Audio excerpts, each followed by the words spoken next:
Everyone, so this side doctor Neha और हम अपने वर्ल्ड लिटरेचर की सीरीज को आगे बढ़ाते हुए आज अपने वर्ल्ड लिटरेचर के अंदर हम लोग करेंगे अफ्रीकन।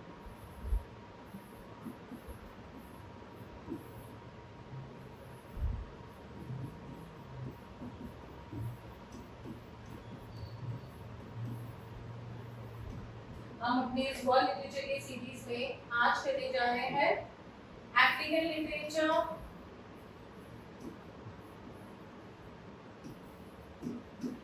अफ्रीकन अगर हम ऐसे देखते हैं तो it's a very big continent, it's a very big continent. इसका बहुत बड़ा हमें एक भूभाग नजर आता है पृथ्वी पे। बहुत सारी कंट्रीज हैं, लेकिन जो लिटरेचर है वो बेसिकली बहुत ही कम कंट्रीज से निकलता है और उसके पीछे रीजन ये है क्योंकि यहाँ पे लिटरेसी रेट बहुत कम है, एजुकेशन की कमी है। और एजुकेशन को we all know because we are into English literature, हम इसे इंग्लिश लैंग्वेज की नॉलेज से ही रिकॉग्नाइज करते हैं। तो जो भी लिटरेचर इंग्लिश लैंग्वेज में लिखा हुआ यहाँ पर आया होगा हम उसी को रिकॉग्नाइज करेंगे एज अ लिटरेचर। दूसरी बात, यहाँ पे बहुत सारी कंट्रीज हैं, वी ऑल नो कि सोमालिया एंड इथियोपिया वगैरह की जो कंट्रीज आती हैं, मिडिल ईस्ट इजिप्ट वगैरह के साथ की कंट्रीज आ जाती है। कुछ कोस्टल कंट्रीज ऐसी हैं जहाँ से बिल्कुल भी लिटरेसी रेट जहाँ नहीं है, एंड मोजाम्बिक वगैरह बहुत बाद में जाके इनको यूएनओ ने फ्री घोषित किया था। ये तब तक ब्रिटेन का पार्ट था, कॉमनवेल्थ का पार्ट था। तो these countries doesn't have that much education, literacy rate, writing and all, creative writing यहाँ से बहुत ज़्यादा नहीं निकलता। लेकिन जब इनका टाइम था स्ट्रगल का, बाइफ्रेंड वॉर एंड ऑल, तो बहुत सारे एक्टिव अफ्रीकन राइटर्स थे who were writing about their subjugation, racism, slavery, slave trades and their freedom fighting struggle, the apartheid government, इन सब के बारे में वो लोग लिख रहे थे। तो अगर हम अफ्रीकन लिटरेचर को देखते हैं तो बेसिकली अफ्रीकन लिटरेचर जो है वो दो पार्ट में मेनली डिवाइड होता है, white writing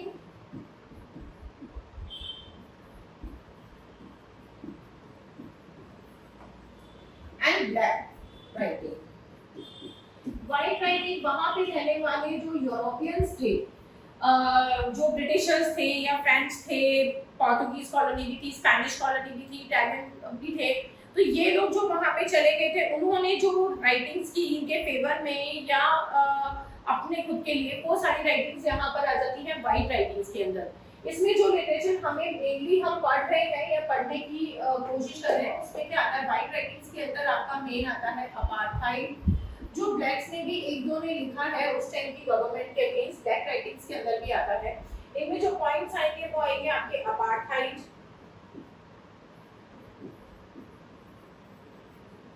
slavery,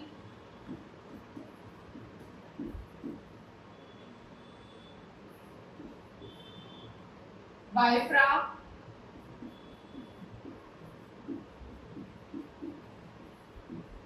negritude,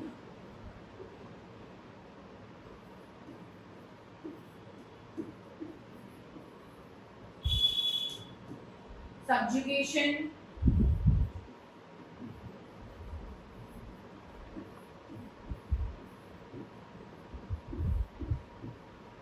struggle for freedom.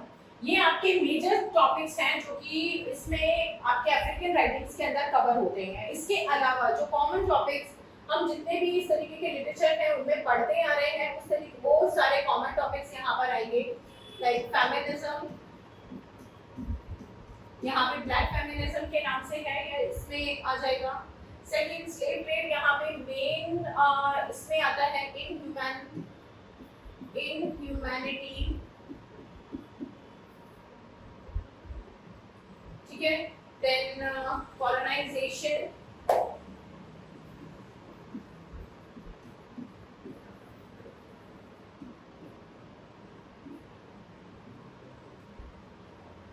Colonisation ये 9-10 टॉपिक है जो कि नॉर्मल आएंगे और इसी के साथ साथ इसमें एजुकेशन भी है। Yes, their own African culture African culture, ये भी बहुत सारे लिटरेचर में बताया गया है, दिखाया गया है कि अफ्रीकन कल्चर क्या है, कैसा है, किस तरीके से ग्रो कर रहा है या किस तरीके से इसको सब्जुकेट किया गया and introduce their culture like colonisers culture.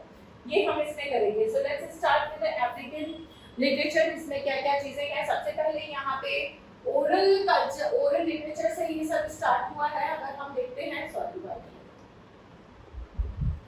अगर हम इसे देखते हैं तो ये ओरल लिटरेचर से स्टार्ट हुआ है, लेकिन हमें ओरेचर या ओरल लिटरेचर नहीं पढ़ना है। It should be very simple to us. हमें बिल्कुल सिंपल चीजों को यहाँ पे देखना होगा। So I am taking you directly to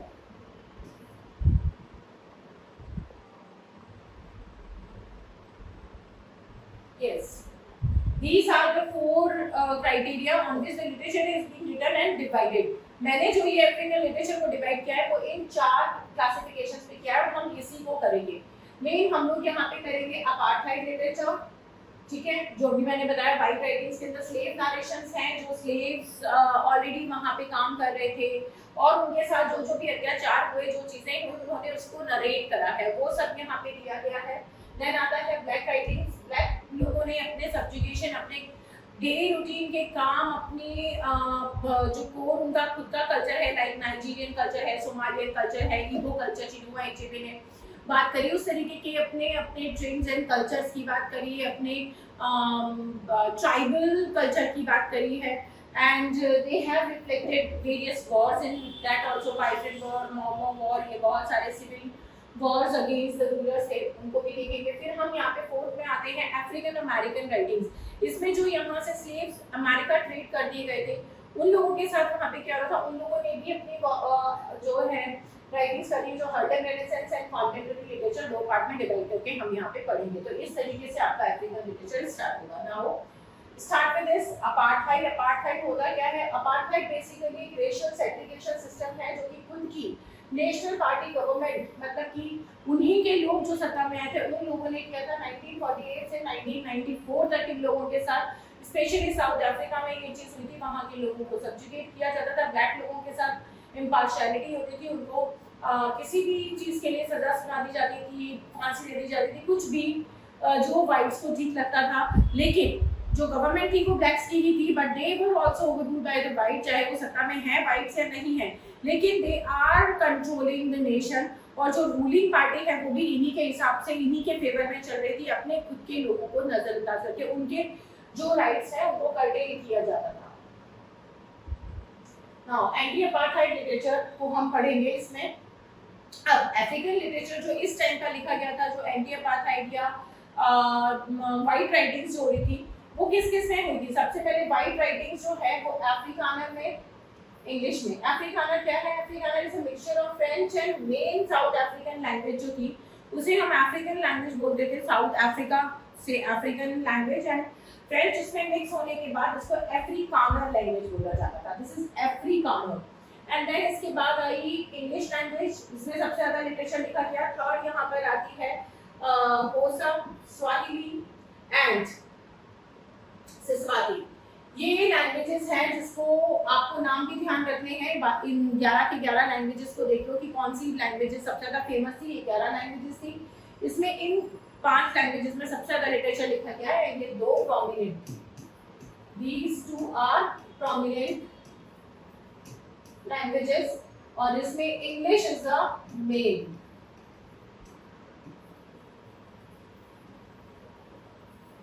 क्योंकि अफ्रीकानर लैंग्वेज जो है वो केवल साउथ अफ्रीका के अंदर या उसके आसपास कुछ टाइम तक चली थी, और इंग्लिश लैंग्वेज पूरे अफ्रीका के अंदर ही चली है।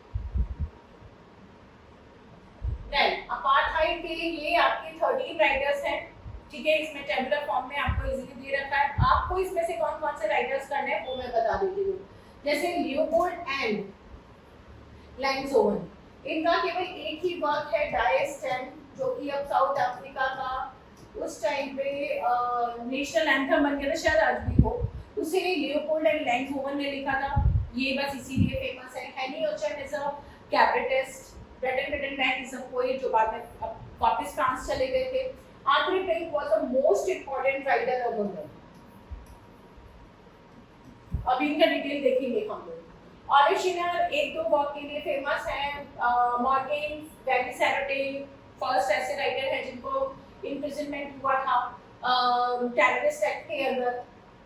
लिवाइस नोसी जो है नेल्सन मंडेला के फेवर में लिखते थे, he was a fan of Nelson Mandela. Then Jakes Mada used to write about African culture.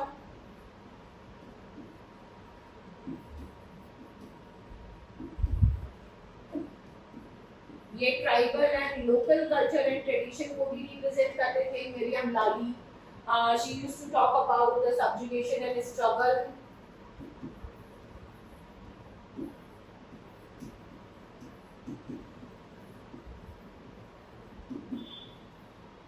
Struggle and subjugation of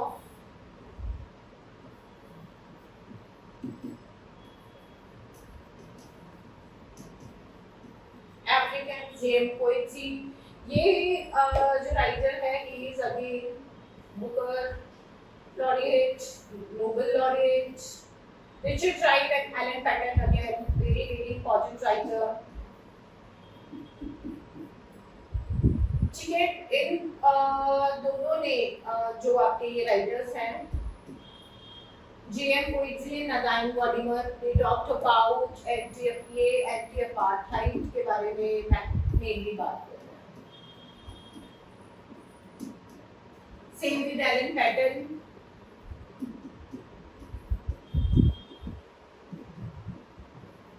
Anti-apartheid and racism. ये इनके टॉपिक्स हैं। जो मेन राइटर्स हैं वो मैंने आपको बता दिए हैं। अब इसी तरीके से इनको लेके हम आगे चलेंगे। So let's go first आपका Leopold and Langzowen, इनका Diastem is the first work which I told you, इतना ही ध्यान रखना है। सेकंड आते हैं हैनी ओचेप, ये कैपिटलिस्ट एंड प्लेराइट पोएट हैं। इन्होंने भी जो वर्क लिखे हैं वो अफ्रीकानर लैंग्वेज में लिखे हैं और इनके जो वर्क उनके केवल नाम ध्यान रखते हैं, क्वेश्चंस आ जाते हैं। वेयर स्टेम के ऊपर क्वेश्चन आता है एंड डायर ब्लाउ अर्थ जो इनके क्वार्टर्स थे पे क्वेश्चन आ सकता है, जस्ट रिमेंबर दैट। देन इसके बाद नेक्स्ट आते हैं written back, he was also writing in Afrikaans plus English, दोनों ही लैंग्वेजेस के अंदर लिखते थे। इनकी जो अफ्रीकाना में लिखी हुई पोएट्री है वो ये है और इसमें से आपको जो ध्यान रखना है that is the iron cow must sweat the living dead. ये दो वर्क आप ढंग से कर लीजिए। केवल ढंग से क्या करना है, मतलब बस नाम ध्यान रख लीजिए, no need to go in the further details of these works.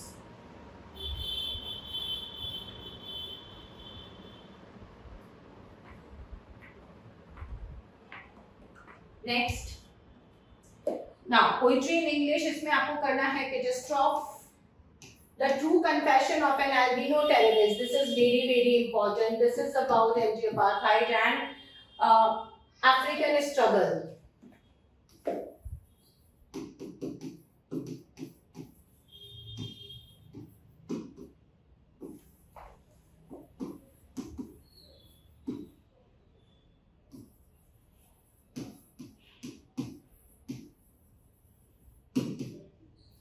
ठीक है, now Andre Brink, most important writer till now, ये अब तक के सबसे ज्यादा टाइम तक बैन रहने वाले राइटर हैं। इनको बहुत लंबे टाइम तक इवन अभी 21st सेंचुरी के पहले तक इनको ऑनलाइन भी बैन किया हुआ था। इनका जो वर्क आएगा that is dry by season and rumours of the ready, दोनों की रूमर्स ऑफ द रेडी ये सब वर्स्टार्ट ट्रायलॉजी के अंदर आते हैं एंड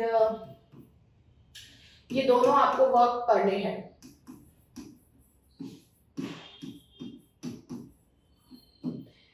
ठीक है, इसमें पुलिस कस्टडी में होने वाले मर्डर से रिलेटेड स्टोरी है जो आपको पूरी पढ़नी है। हालांकि जो ये नोट्स हैं इनमें सब दिया हुआ है, you can read. Olive Schreiner का जो आपको पढ़ना है दैट इज यही वर्क है, the story of an African farm, that's it, not very important. लेकिन हाँ, इसके अंदर existential independence, rights of human individualism, the professional aspiration of women and agnosticism, इन सब चीजों के बारे में दिया गया है। She is being mainly working for female and their education.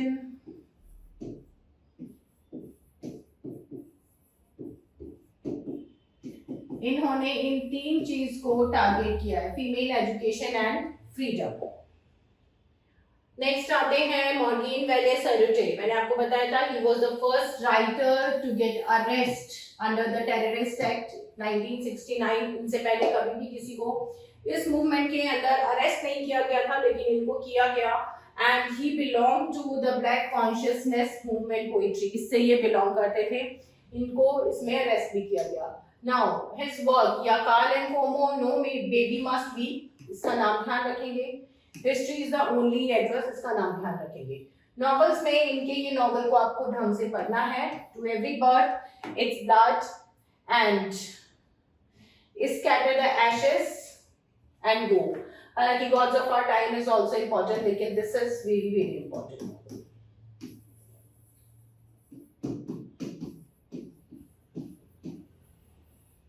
Detail reading और इन दोनों का आप कर सकते हो ब्रीफ। एक सिंपल ब्रीफ रीडिंग का मतलब है जिसमें आप प्रोटैगनिस्ट का नाम जानते हो, एंटागोनिस्ट का नाम जानते हो, बेसिक समरी जानते हो, प्लेस जानते हो, इवेंट कहां पर हुआ है, दैट्स इट। देन नेक्स्ट है लेवाइस नोसी। इनके 3 ही वर्क्स हैं जिनको आपको पढ़ना है। मेटिंग बर्ड, इस पे अक्सर क्वेश्चन आया है। इसका जो कैरेक्टर है नेगेसिविया, South African, he was a 19-20-year-old boy who has been accused of raping a white girl and was sentenced to death, but इसकी कोई गलती नहीं थी, but इसकी बात ही नहीं सुनी गई। No one was ready to even hear him because a girl, white girl especially, has accused him, so he was arrested and was sentenced to death. So before dying, he wrote his complete story. Then the underground people. This is about the freedom struggle and the anti-apartheid. इसमें लिखा हुआ है Mandela's Hero is a funny but a bit of a stupid novel as well. That is just to show the importance of Nelson Mandela in the youth. Now Jake's mother की जो story है उसके अंदर we will read the heart of redness. इसमें पूरा जो African tradition है,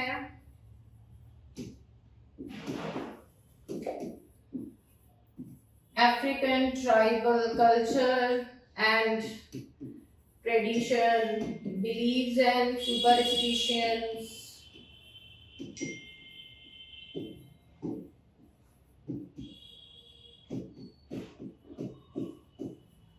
इनके बारे में इन्होंने बात करी है। आपको ये वर्क पढ़ना है। और इसके अलावा आपको करना है the nun's romantic story that is about racism, that is anti-apartheid. वो तो सब में आएगा रेशिज्म वगैरह। तो ठीक है, ये मेनली किस तरीके से फीमेल सब्जुगेशन होता था उसे बताया गया है। मीडिया प्लानिंग, इनका कुछ बहुत ज्यादा इंपॉर्टेंट वर्क नहीं है, लेकिन हाँ नाम इम्पोर्टेंट है because she was the first women in the South Africa to publish a novel. इनका म्यूरल एट मेट्रोपोलिस, ये सब पॉलिटिकल वर्क है।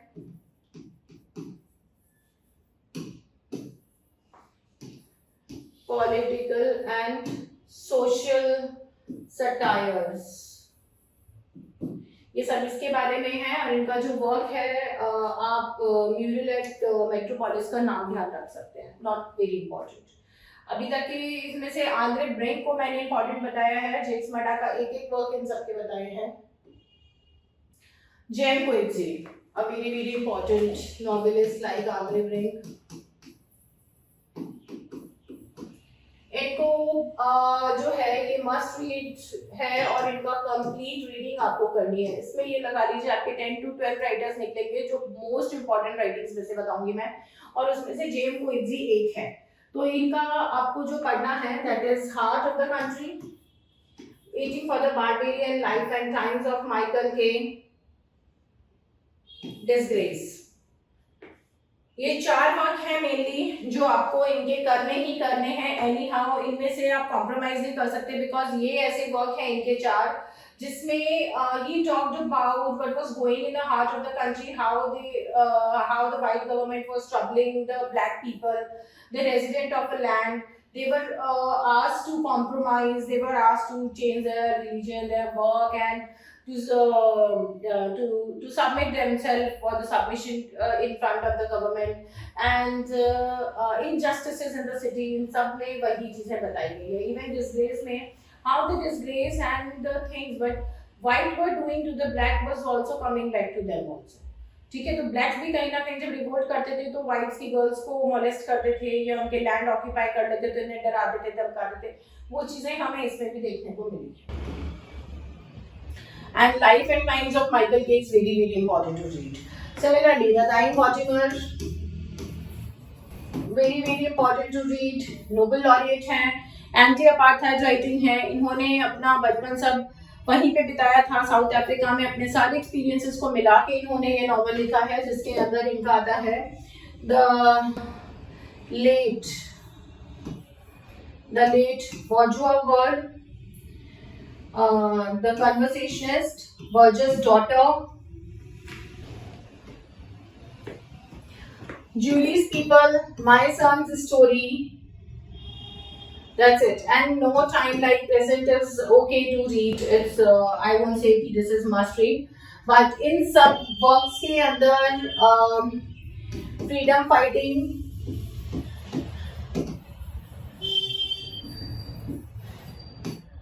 इन सभी वर्क के अंदर फ्रीडम स्ट्रगल को दे रखा है. And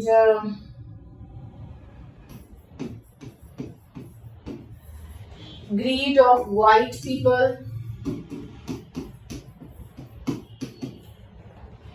inhuman behavior with blacks,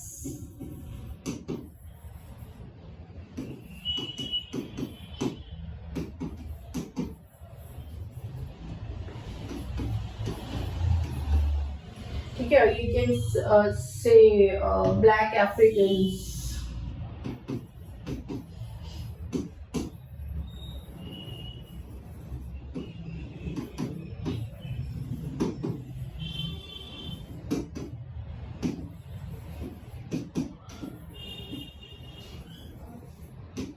Injustice with Africans, right? And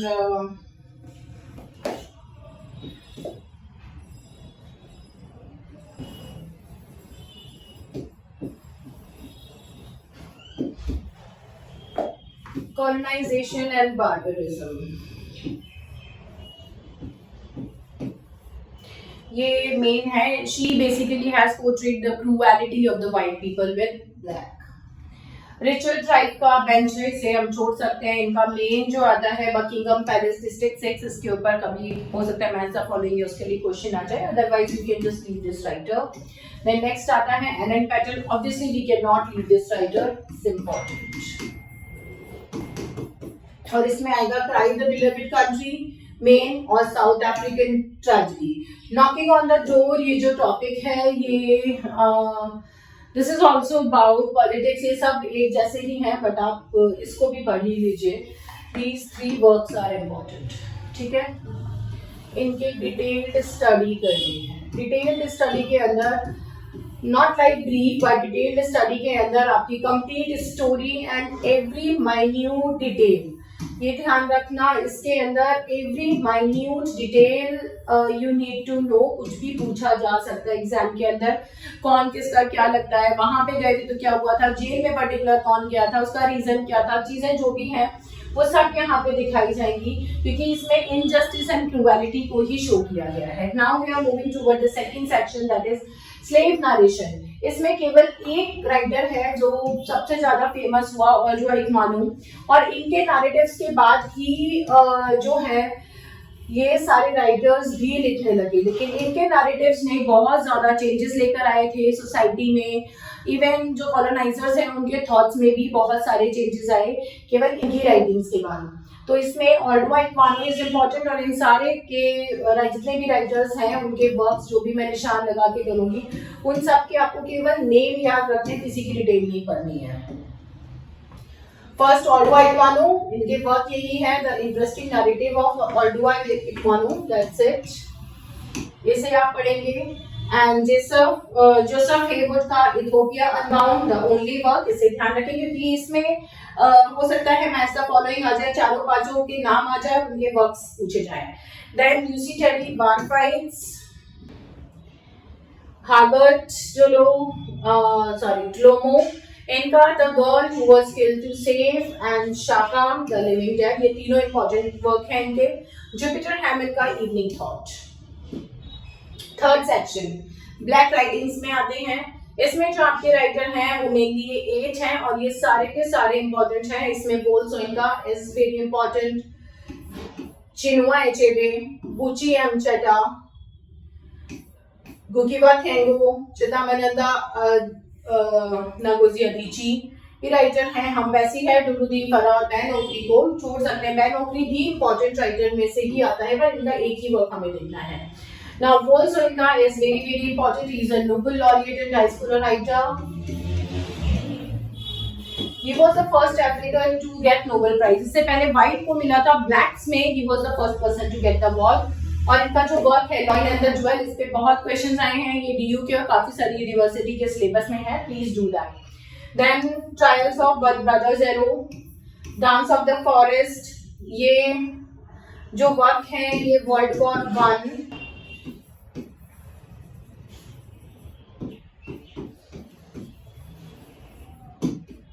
African politics,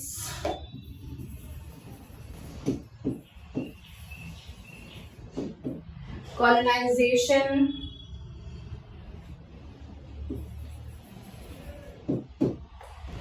and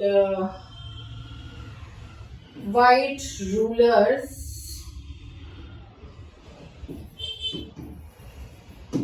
and their political moves.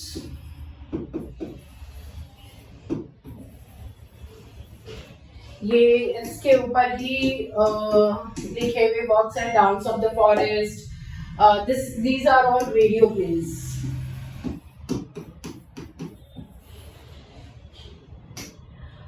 Next आएगा Congi's Harvest, which is about in which he criticized Leopold Senghora and Aimé Césaire's negritude movement. इन्होंने इसमें criticise किया था Congi's Harvest में, और ये इनकी perfect saying है जो बार बार पूछी जाती है, that tiger doesn't need its negritude, its act. ठीक है। And King Baabu, murderous angels, season of anomy आप छोड़ सकते हैं क्योंकि ये इन्होंने अपने जेल में लिखा था, it is all about sadness. फिर इसके बाद आते हैं इनके ये वर्क वेमो को आप छोड़ सकते हैं। पोइट्री कलेक्शंस में से you need to remember a few names, जिसमें टेलीफोनिक कॉन्वर्सेशंस आ जाएंगे। अब भी aeroplane crashed into the earth, Mandela's earth, and the poem Samarkand and other markets. Planet of fear जो है ये इनका क्रिटिसिज्म का वर्क है, ये नाम ध्यान रखना है आपको। That's it. केवल इन सारे वर्क्स का, पोइट्री का और इनका आपको केवल नाम ही ध्यान रखना है। देन नेक्स्ट आते हैं बैन ओकरी पे। बैन ओकरी का जो वर्क है, why I have not written, very important writer, केवल एक फेमिस्ट रोड जो है, this is the most important work. बाकी का कोई वर्क ऐसा नहीं है जिसको कि मैं आपको कहूंगी कि इसको पढ़ लीजिए। एस्टोनिशिंग द गॉड और डेंजरस लव, इनके केवल नाम ध्यान रखो। देन इंसिनेटेड श्राइन, इसको कॉमनवेल्थ प्राइज मिला था सबसे पहला, so this work is also important, it's a short story collection. Next Chinua Achebe जो है, he is known as the father of modern African novels and he is the most important writer obviously. इनके सारे works important है, पूरी African trilogy you need to read in detail. He is a must read writer और completely detailed study आपको इस writer की करनी है। ये सारे वर्क आपको करने हैं। Marriage is private, dead man's path, then civil war, इनके वर्क्स में से एक आपका, ये तो पोइट्री है, इसे छोड़ दीजिए। देन नॉन फिक्शनल के अंदर आ जाएगा image of Africa, home and exile, ये दो वर्क इनके आएंगे। जिन्हें आपको करना है। इसमें भी जो चिन्हुआ एचे पे है, he criticized Joseph Conrad and the heart of darkness, और होम एंड एक्साइल के अंदर भी इन्होंने स्ट्रगल की बात करी है। Buchi Emecheta, she is very very promising and important writer from Africa itself. She is not from Nigeria, but I think Somalia से हैं। देखना पड़ेगा इनका कंट्री सोमालिया से है या नाइजीरिया से ही है, पर इनके जो वर्क्स हैं वो सारे के सारे इम्पोर्टेंट हैं। All important and must read work हैं इनके। Second class citizen, the bride price, the slave girl, the mother of the joy of motherhood, a kind of marriage, ये पांचों वर्क आपको करने हैं।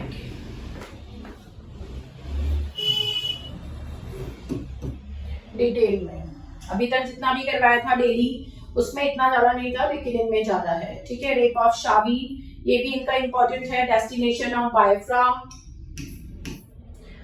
नूरुद्दीन फराज छोड़ दीजिए, he is just for trilogy. ये सोमालिया से हैं, not Buchi Emecheta. Yes.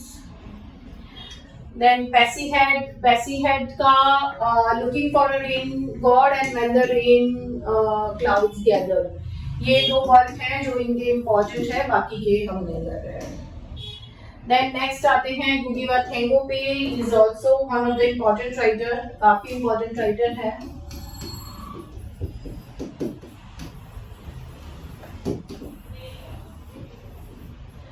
और इनके भी सारे वर्क आपको डिटेल में कर रहे होंगे।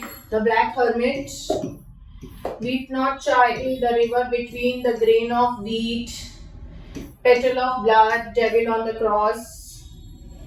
ठीक है, वैसे तो विज़ार्ड ऑफ द ग्लोब भी इम्पोर्टेंट है। इन सबके अंदर एक दो वर्ड्स की बात इन्होंने करी है। एक तो है माओ माओ रिबेलियन, जो कि वीट ऑफ ग्रेन वगैरह में है, और दूसरा आएगा बायफ्रा वॉर। ठीक है, he actually talked about the African struggle for freedom. इन्होंने रियल पिक्चर को यहाँ पे रखा है, and the language which he used to write in is Yoruba language. इनकी जो लैंग्वेज थी वो थी योरुबा।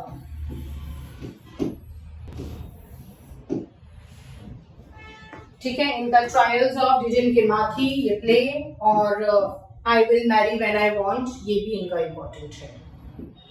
देन नॉन फिक्शन के अंदर इनका detained, prison diary and decolonising the mind, ये दोनों की दोनों वर्क इम्पोर्टेंट है, जिसमें ये आपको डिटेल में करना है।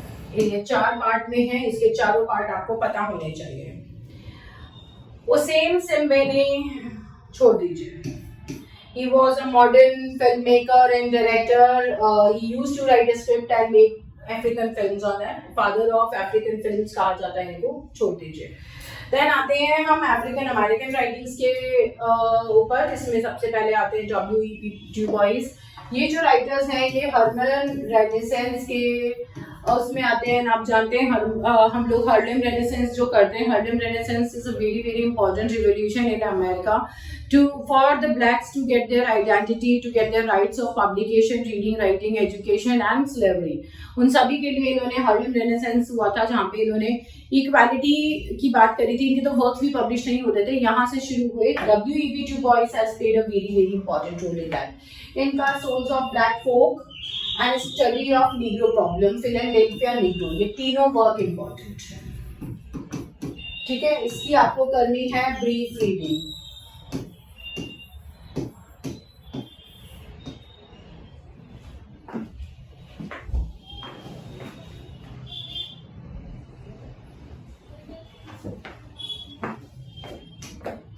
Next, Marcus Garvey छोड़ दीजिए, because he was just a member of UNI and ACL, nothing more important. Paul Dunbar, इनका he was a famous poet who used 115 languages in the poem, and the background was very colorful. He was just for that minor and majors is a most important poem by him. Langston Hughes is a very important figure, but इनके books में से let America be America again that is the land of freedom और the weary blues, ये दो important poem है, इनको भी आप सरफेशियल देख सकते हैं।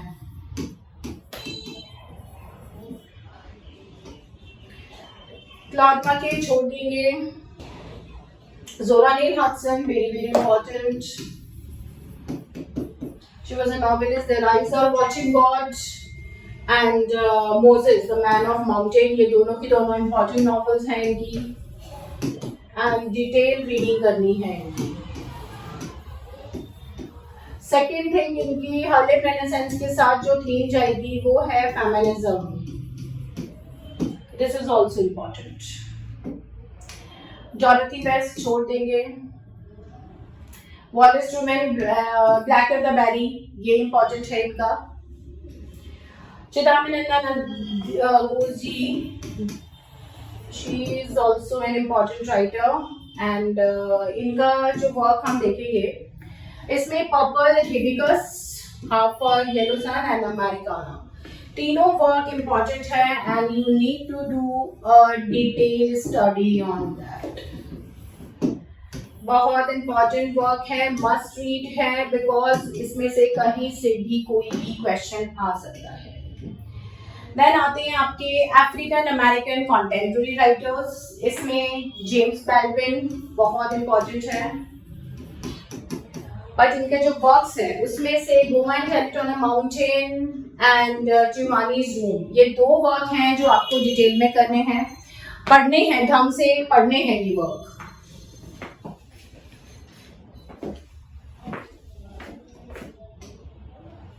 रिचर्ड राइट, इनका native son is important and Uncle Tom's children, this is an important writer. Haiku poetry भी इन्होंने यहाँ पे लिखी, ब्लैक्स में। रैल्फ एलिसन इम्पॉर्टेंट है और इनका केवल एक ही वर्क हम देखेंगे, invisible man, 3 days before shooting, yes, this is also important. ये डिटेल स्टडी करना है, बट इनका इन नॉन फिक्शन रहने दीजिए। देन एडवर्ड जोन्स, इसका ऑल आंट हैगर्स चिल्ड्रन कीजिएगा बाद में, अभी छोड़ सकते हैं, अभी आपके पास दिन कम है। Lorraine Hansberry, a raisin in the sun, very very important.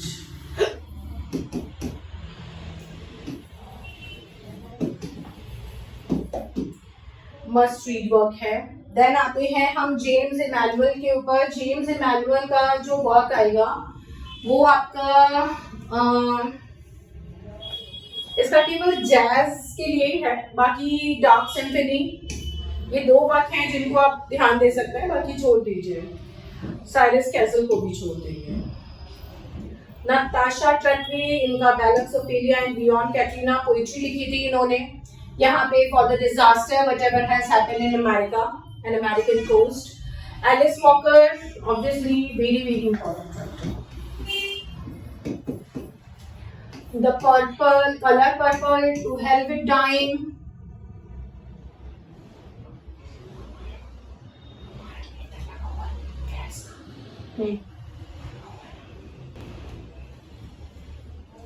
The temple of my familiar processing the secret of joy.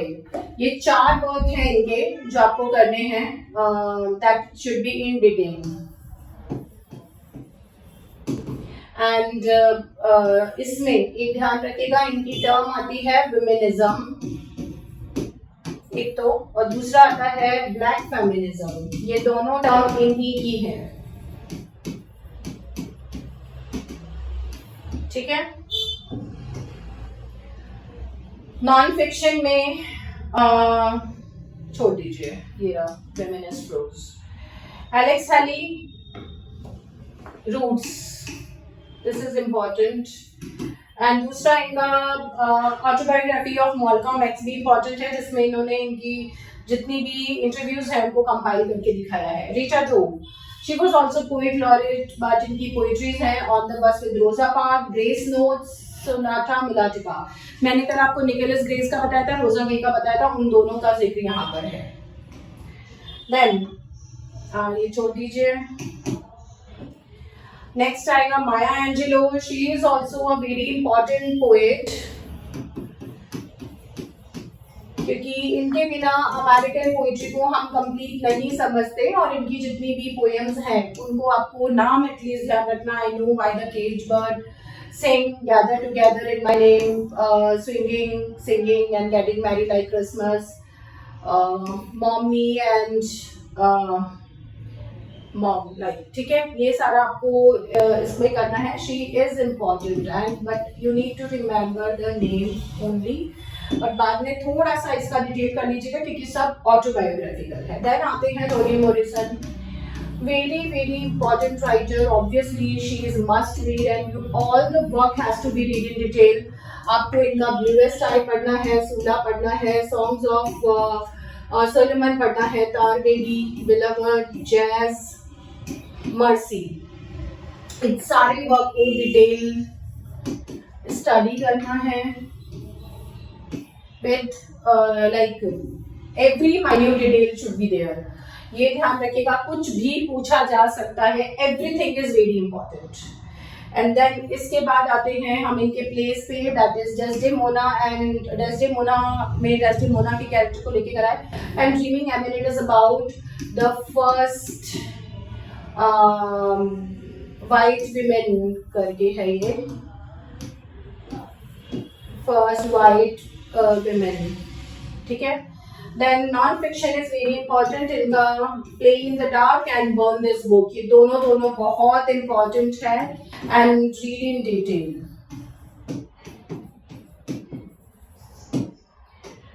Then that's it.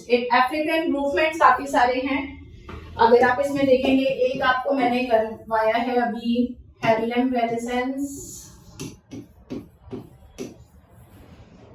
Second आएगा ब्लैक आर्ट मूवमेंट,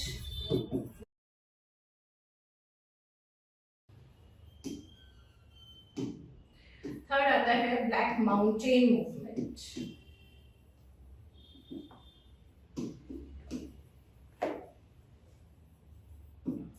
ये आपके 3 लिटरेरी मूवमेंट हैं जो आपको देखने हैं। सिमिलर ही राइटर्स हैं, बहुत ज़्यादा इधर उधर कुछ है नहीं इसमें। प्रोजेक्टिविस्ट और अलग अलग तरीके की राइटिंग्स की राइटर्स ने अपना ग्रुप बना के इसमें चीज़ें की हुई हैं। So just do stick to these 3 things. Now again I want to tell you that those who actually want these PDFs can follow my channel, WhatsApp channel, जिसका डिस्क्रिप्शन में लिंक दिया हुआ है, उसे फॉलो कीजिए और आपको पता लगेगा कि वहाँ पे जैसे ही आप उसे फॉलो करते हो, उसका मेंबर बनते हैं, आपको ये सारी PDFs, नोट्स और आगे आने वाली वीडियोस की जानकारी, बाकी बहुत सारी इंपॉर्टेंट इन्फॉर्मेशन भी वहाँ पे दी जाएगी।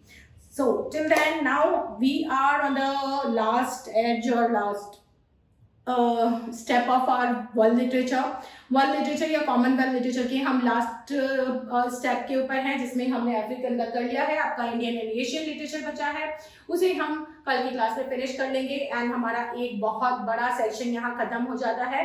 Now we will go for the another, that is world literature part 2 या सेकंड वर्ल्ड लिटरेचर के ऊपर जाएंगे, जिसमें अमेरिकन एंड यूरोपियन आता है। फटाफट अपनी सारी चीज़ों को फिनिश करते हुए अपने एग्जाम की तैयारी में इसी तरीके से लगे रहेंगे। Till then, bye everyone, take care.